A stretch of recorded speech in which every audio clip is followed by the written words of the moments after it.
நம்மோடு இம்மானுவே, தேவன் நம்மோடு.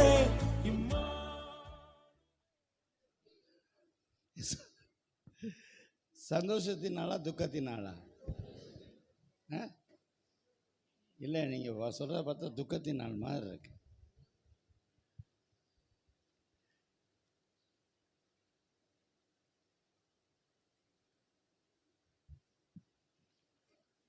நமக்கு சந்தோஷத்தை கொடுக்க சாத்தானுக்கு துக்கத்தை கொடுத்தனால்தான் இந்த நாள். ஹல்லேலூயா, பிரைஸ் தி லார்ட். இதுவரை அழுதோம், நம்முடைய துக்கம் சந்தோஷமாய் மாறின நாள் தான் இந்த நாள். ஹல்லேலூயா. எனவே நாம் எல்லாரும் எழுந்து நின்று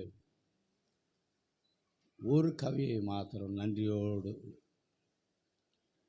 மறவாமல் நினைத்தீரையா, மறதார நன்றி சொல்லே, உம் வார்த்தையை மறவாமல் நினைத்தீரையா, மனதார நன்றி சொல்வே, உங்க திட்டத்தை மறவாமல் நினைத்தீரையா,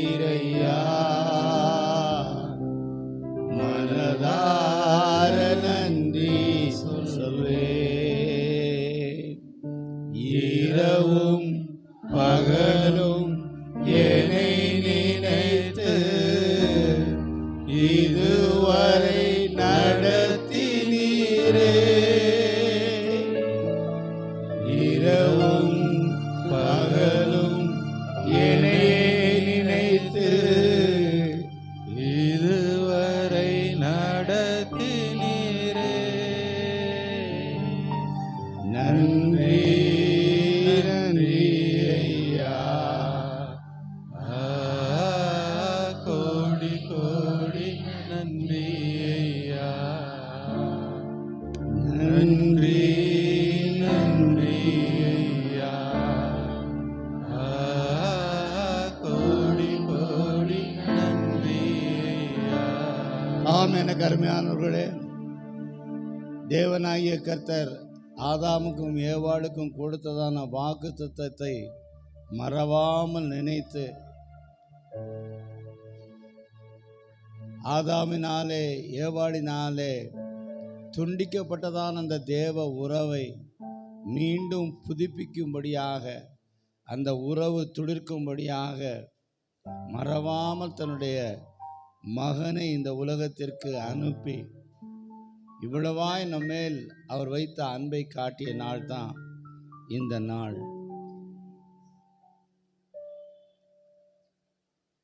தேவ திட்டத்திற்கு முழுவதுமாக கிறிஸ்து இயேசு தன்னுடைய எல்லா சொகுசுகளையும், எல்லா அதிகாரத்தையும், எல்லா வல்லமையும், தனக்கே உரித்தான எல்லா காரியங்களையும் தூக்கி எறிந்து விட்டு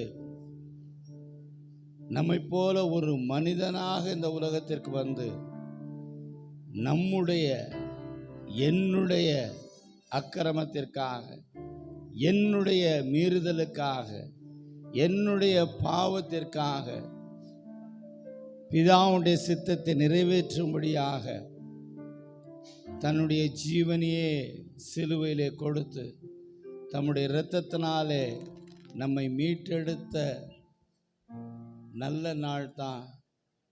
மறவாமல் கர்த்தர் சொன்னதை நிறைவேற்றுகிறவர் என்பதை உறுதிப்படுத்துகிற நாள் தான் இந்த நாள். அல்லேலூயா. எனவே எனக்கு அருமையானவர்களே, தேவன் உனக்கு என்ன சொன்னாரோ அதை செய்து முடிக்கும் வரை அவர் உறங்குவதும் இல்லை, அயர்வதும் இல்லை. அல்லேலூயா, பிரைஸ் தி லார்ட். அவர் உனக்கு சொன்னதை நீ மறந்திருக்கலாம், ஆனால் தான் சொன்னதை அவர் மறக்கிறதே கிடையாது. எனவே இந்த நாளிலே அமர்ந்து கொள்வோம். தயவு செய்து ஒரு யூஷுவலாக, ஒரு ரொட்டீனாக, ஒரு மெக்கானிக்கலாக நம்ம எதையுமே நடத்த போகிறது இல்லை. ஹல்லேலூயா. This day is a totally different from other days. நம்ம ஞாயிற்றுக்கிழமை ஆராதனைக்கு வருகின்ற பொழுது கர்த்தரை ஆராதிக்க வருகின்றோம், கர்த்தரை துதிக்க வருகின்றோம். பைபிள் ஸ்டடிக்கு வருகின்ற பொழுது தேவனுடைய வார்த்தையின் ஆழத்தை அறிந்து கொள்ள வருகின்றோம். உபவாச கூடுகைக்கு வருகின்ற பொழுது அல்லது சகோதரர்கள் சகோதரிகள் கூடுகைக்கு வரும் பொழுது ஜெபிக்க நாம் வருகின்றோம். ஆனால் இன்றோ பிதாவுடைய அன்பை நினைவுகூர, ஹல்லேலூயா, அது மாத்திரமல்லாதபடி இயேசுடைய கீழ்ப்படிதல், அன்பு, கீழ்ப்படிதல், பலன், இதுதான் இந்த நாளில் நாம் நினைவுகூர வேண்டிய காரியம்.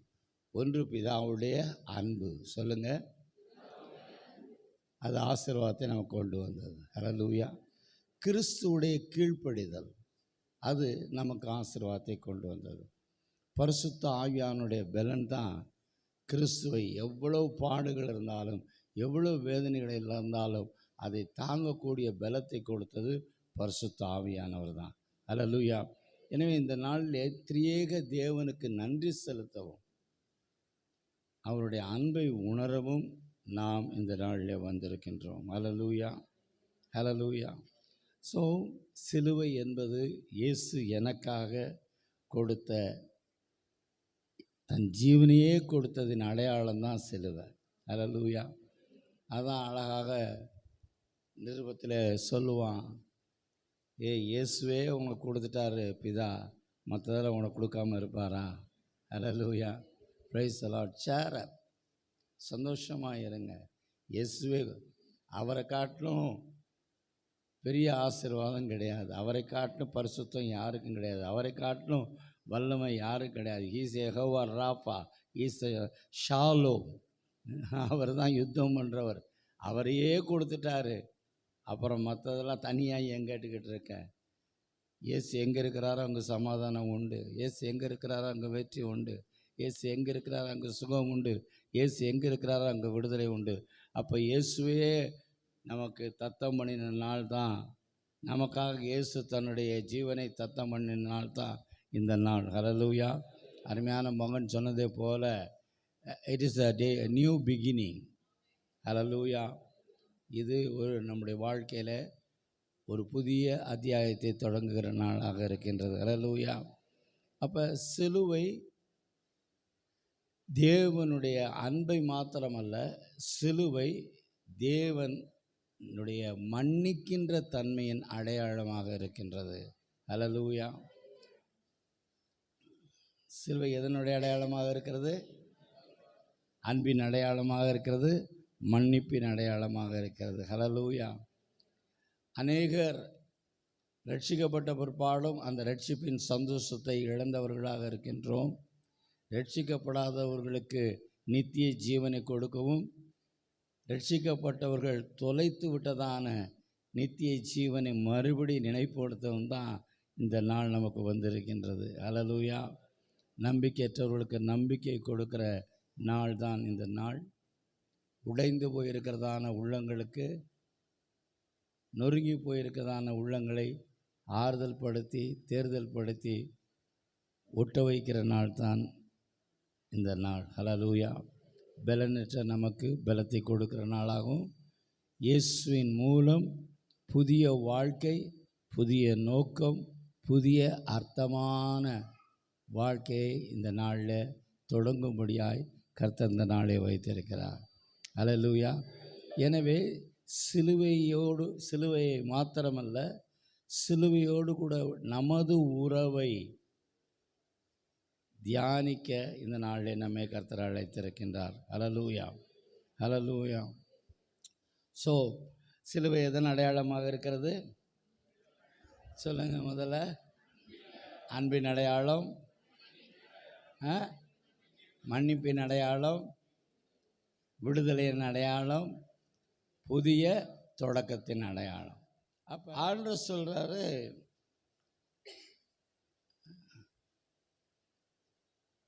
இல்லை நான் இப்படி வேறு விதமாக கேட்குறேன், நாமெல்லாம் அவருடைய சீஷர்களா? பிள்ளைகள் தான், அதில் சந்தேகம் இல்லை. உடனே நாங்கள் பிள்ளைகள். சரி பிள்ளைகள் தான் சீஷர்களா. அப்போ ஒருவன் எனக்கு சீஷனாக இருக்க விரும்பினால் தன் சிலுவை எடுத்துக்கொண்டு அவர் பின்னே வர வேண்டும் என்று கட்டளையிட்டிருக்கிறார். அப்போ இந்த நாளில் நம்ம என்ன பண்ண போகிறோம்? அன்பின் சிலுவையை எடுத்துக்கொண்டு, மன்னிக்கிற சிலுவையை எடுத்துக்கொண்டு நாம் இயேசுவின் பின்னாடி போகின்றோம். பூர்வமாக அல்ல, உள்ளத்திலிருந்து இன்று நாம் கர்த்தரை பார்க்க போகின்றோம். அல்லேலூயா. நான் இன்றைய நாளில் கிறிஸ்துவோடு கூட சிலுவை சுமந்து கொண்டு சிலுவை பாடுகளில் பங்கு பெறப் போகின்றோம். ஆமென். அல்லேலூயா. எத்தனை பேருக்கு சந்தோஷமாக இருக்கு? இது நாள் வரை நம்ம சிலுவையை சுமக்க விருப்பம் இல்லை. இன்றைக்கி சிலுவை சுமந்தவரை நினைத்து பார்த்து நாம் ஆண்டவரை நோக்கி பார்க்க போகின்றோம். அல்லேலூயா. Praise the Lord. எனவே இந்த வேளை எல்லாரும் எழுந்து நின்று பரிசுத்த ஆவியானவரை நோக்கி பார்ப்போம். Give me your strength holy spirit. எல்லாரும் நான் இன்றைக்கி ரொம்ப குறைச்சி நான் பேச விரும்புகிறேன். நீங்கள் தான், நம்ம தான் ஆண்டவரிடத்தில் அதிகமாக பேச போகின்றோம். நம்ம தான் இண்டிவிஜுவலாக நீங்கள் தான் நினைக்கணும், நினச்சி பார்க்கணும். அவருடைய அன்பை நீங்கள் தான் நினச்சி பார்க்கணும். எனக்காக அல்ல, உனக்காகவும் நமக்காகவும் அவர் பட்ட பாடுகளை தியானிக்க. மராஷி காத்தாரா பரிசுத்த ஆவியானவரை நோக்குங்க. பிரகாசமுள்ள மனக்கண்களை தாரும் ஆண்டவர். பாரமுள்ள இருதயத்தை தாங்க ஆண்டவர். ஆண்டவர், இது ஏனோ தானோ என்று இந்த நாளில் நாங்கள் இருக்கக்கூடாது. நீங்கள் சொன்னீங்களே நியூ பிகினிங். எங்களுடைய ஆவிக்குரிய வாழ்க்கையில் மாத்திரமல்ல, உலகப்பூர்வமான வாழ்க்கையிலையும் ஆண்டவரை ஒரு புதிய தொடக்கத்தை அன்றே இந்த நாள் எங்களுக்கு உண்டாக்கி தரும்படியா பரிசுத்த ஆவியானவரை உண்மையான மனம் திரும்புதலுக்குள்ளே எங்களை கொண்டாங்கன்னு கேளுங்க. மனம் திரும்புதலுக்குள்ளே என்னை கொண்டாங்க ஆண்டவரை. உண்மையாய் உண்மை நேசிக்கக்கூடிய இருதயத்தை எனக்கு கொடுங்க ஆண்டவரை. பேசுங்க பேசுங்க. ஹalleluya ராலா ஸ்ரீவா ஓ ராபா லாபா லாபா பாபா பாபா ஓ ஹalleluya ஹalleluya துராமா லசதரா பாலா பாபா பாபா பாபா ஷிகாலா பாபா பாபா பாபா துராபா லாபா பாபா ஷிகா மாராபா துராமா நாமா ஷிகாலா வாதரா வாலா ஓ ராபா லாபா பாபா பாபா பாபா பாபா துராமா மா ஷிகாலா மாதியா. ஆண்டவராய் இயேசு கிறிஸ்து சிலுவையிலே பாடுபடும் பொழுது அநேக வேதனைகளை பட்டான். அநேக வேதனைகள். நீங்கள் நினைக்கிற மாதிரி வெறுமன சிலுவையில் ஆணியில் அறைகின்ற பொழுது மாத்திரம் அல்ல, அதற்கு முன்பாகவே அவர் வேதனை அடைந்தார். மன ரீதியாக அவர் வேதனைப்பட்டார். சரீரபூர்வமாக அவர் வேதனை அடைந்தார். அவமானம், சோர்வு, இறுதியிலே மரணம். இத்தனையும் எதற்காக? இத்தனையும் எதற்காக? யார் பதில் சொல்ல முடியும்? இதெல்லாம் எதுக்காக? எதை வேணாலும் தாங்கிக் கொள்ள முடியும்.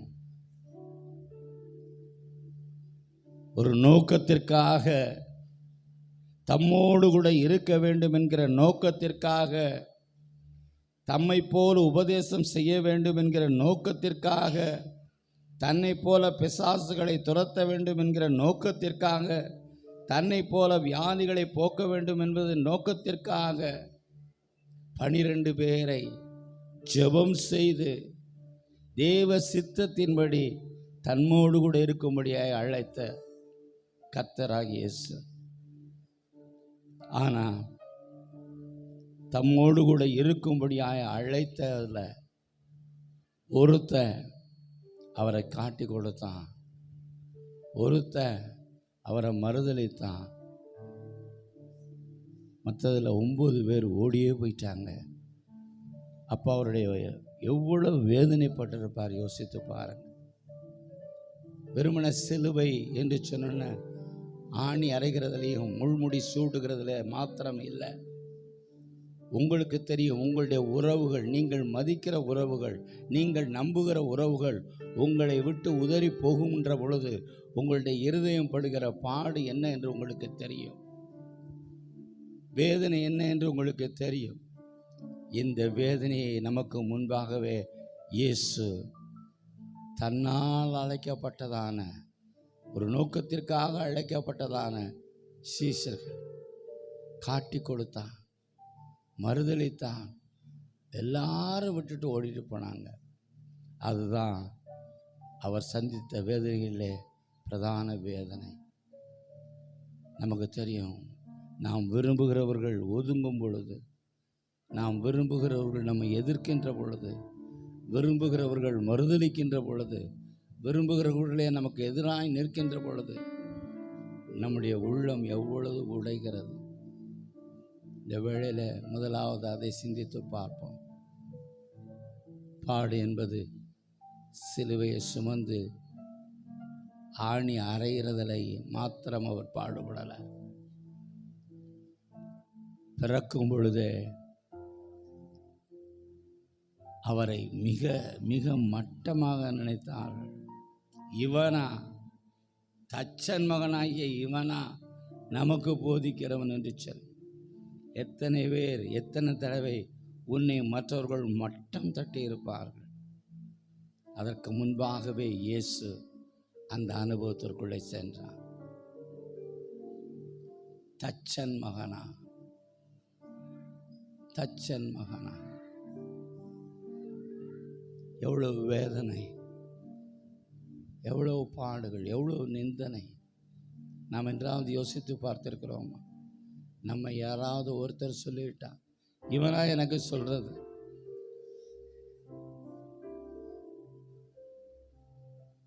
இந்த நினைவுகளோடு கூட தான் இந்த நாளை கொண்டாட கர்த்தர் நம்மை அழைத்திருக்கின்றார். ஏதோ துக்கத்தோடு ஒரு பாடலை பாடி அழுது முடிக்க அல்ல. நீ இப்பொழுது படுகிறதான பாடுகளை உனக்கு முன்பாகவே உன்னை படைத்த எம்மை படைத்த சிருஷ்டி கர்த்தர் சிருஷ்டியினாலே அவமானப்பட்டார். தன்னால் அழைக்கப்பட்டவர்களினாலே அவமதிக்கப்பட்டார், புறக்கணிக்கப்பட்டார், காட்டி கொடுக்கப்பட்டார். ஆனாலும் அவருடைய நேசம் குறையவே இல்லை. அதை நினைவுகூறுகிற நாள் தான் இது.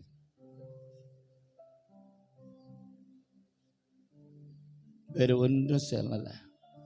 சிநேகிதனை முத்தமிட்டா மனுஷகுமாரனை காட்டி கொடுக்கிறாய், அவ்வளோதான். வேறு ஒன்றும் யூதாசை அவர் கண்டிக்கவில்லை, தண்டிக்கவில்லை. அவன் இயேசுவிடத்தில் மனம் திரும்பி வரவில்லை. அதான் காரணம். பேதுரு மறுதளித்தான், அதுவும் ஒரு சாதாரண பெண்ணிடத்தில். ஆண்டவர் அவனுக்கு எதிராக எந்த ஒரு வார்த்தையும் பேசவில்லை. ஒரே ஒரு பார்வை, ஒரே ஒரு பார்வை, ஒரே ஒரு பார்வை. இந்த நாளில் அந்த பார்வை நம்மேலே திரும்பி இருக்கின்றது. அந்த பார்வை என்மேல் திரும்பி இருக்கிறது. இயேசுடைய அந்த பார்வை, மறுதளித்த பேதுருவை பார்த்த அதே பார்வை இந்த நாளில் இயேசு என்னை பார்க்கின்றார், இயேசு உன்னை பார்க்கின்றார். எத்தனை முறை நாம் மறுதளித்திருக்கின்றோம். அவரோடு கூட இருக்கும்படியாக, அவருடைய சித்தம் செய்யும்படியாக அழைக்கப்பட்டதான அவர்கள் மாறி போகையில் அவர்களை அவர் கைவிடவும் இல்லை, அவர்களை சபிக்கவும் இல்லை. மாறாக அவர்கள் மேல் நேசத்தை அதிகமாய் ஊற்றினார். நோக்கத்தை மறந்து பேதுரு பழைய நிலைக்கே போகலாம் என்று சொல்லி அவன் போகும் பொழுது அவனோடு மற்ற எல்லாரும் திரும்பி மனிதர்களை பிடிக்க அழைக்கப்பட்ட அவர்கள் மீண்டும் அந்த அழைப்பை மறந்தவர்களாக மீன்களை பிடிக்கும்படியாக போன பொழுதும் கர்த்தர் அவர்களை தண்டிக்கவில்லை. மாறாக கரையிலே நின்று கொண்டு அவர்கள் திரும்பி வருவார்கள் என்று சொல்லி அவர்களுக்காக அவர்களுடைய பசியை போக்கும்படியாய் மீனை சுட்டு வைத்து கொண்டு காத்து கொண்டிருந்தார். நானும் நீங்களும் அவருடைய திட்டத்தை விட்டு மீண்டும் ரட்சிப்பின் நோக்கத்தை மறந்தவர்களாக, எதற்காக ரட்சிக்கப்பட்டோம் என்கிறதே மறந்தவர்களாக மீண்டும் நம்முடைய வாழ்க்கைக்கு நேராய், உலகத்திற்கு நேராய் போனாலும், இதோ அன்று கரையிலே காத்திருந்த கர்த்தர் இன்றைய நாளில் உன்னை பார்த்து உனக்கு மீண்டும் தன்னுடைய அன்பை காட்டும்படியாக காத்திருக்கிற நாள் தான் இந்த நாள். ஏதோ ஒரு சாதாரணமாக நினைக்காதீங்க, உங்கள் கையில் தான் இருக்கு. இந்த நாள் வெற்றியின் நாளா அல்லது துக்கத்தின் நாளா என்று நிர்ணயிக்கிற பொறுப்பு கடவுளை சார்ந்தது கிடையாது, கர்த்தருடைய ஆவியை சார்ந்ததும் கிடையாது. அது உன்னை சார்ந்தது, அது உன்னை சார்ந்தது. பிதாவுடைய அன்பை நினைத்து, அவருடைய மனதுருக்கத்தை நினைத்து, எதற்காக நாம் பிடிக்கப்பட்டோமோ அந்த அழைப்பை மறவாமல் பவுல் தொடர்ந்து ஓடுகிறேன், அதை பற்றி கொண்டேன் என்று சொன்னதை போல இந்த நாளில் இருக்கிறதான ஆசீர்வாதமோ அல்லது தொடர்ந்து இப்படியே இன்றைக்கி ஒரு நாள் ஏதோ வருத்தப்பட்டுட்டு, ஒரு நாள் கறி சாப்பிடாமல் இருந்துட்டு, ஒரு நாள் பொட்டு வைக்காமல் இருந்துட்டு, ஒரு நாள் பூ வைக்காமல் இருந்துட்டு போகிற நாள் அல்ல.